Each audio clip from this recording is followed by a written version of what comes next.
L'amélioration continue de la qualité des services publics, le sujet s'avère être une préoccupation majeure pour le Programme des Nations Unies pour le développement, partenaire technique et financier de la République du Congo. Reçu en audience ce 5 mars par Jean-Rosaire Ibarra, ministre du Contrôle d'État, de la qualité du service public et de la lutte contre les antivaleurs dans l'administration publique, la représentante de cette institution a réitéré sa volonté à œuvrer aux côtés du Congo dans ce sens. Les deux parties ambitionnent dans une coopération plus dynamique pour accélérer la mise en œuvre du cadre d'action intégré de la gouvernance publique, un projet proposé par le PNUD à l'exécutif. Le Programme des Nations Unies pour le développement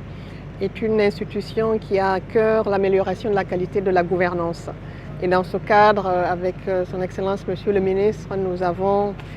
évoqué les programmes que nous allons mettre en place pour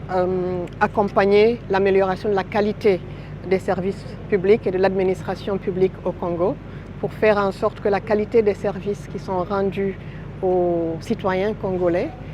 et aux Congolais soit les plus optimales possibles et soit alignée aux standards requis. Le projet est en cours d'élaboration. Et avec Monsieur le ministre, on a vu comment accélérer la finalisation du projet pour qu'il puisse démarrer dans le cours de ce premier trimestre. La vision du Congo d'impulser un certain nombre de réformes pour rendre les services publics plus attractifs est épaulée par le PNUD. Cet appui technique est orienté vers les axes prioritaires du Programme national de développement 2022-2026. Nous allons, comme vous l'avez dit, accompagner le ministère, le gouvernement dans la concrétisation d'un certain nombre de priorités stratégiques, donc le plan stratégique du ministère en l'occurrence,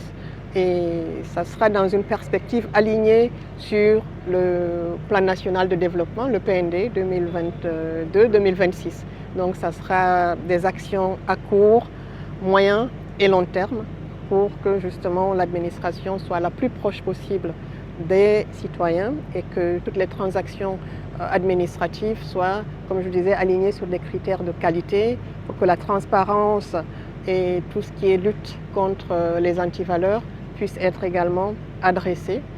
afin que les citoyens puissent être satisfaits des services qui leur sont rendus et que la redevabilité surtout soit au rendez-vous. Cette année, le ministère du Contrôle d'État, de la qualité du service public et de la lutte contre les antivaleurs et le Programme des Nations Unies pour le développement vont donner un nouvel élan à leur cadre de coopération en vue de matérialiser les projets prioritaires.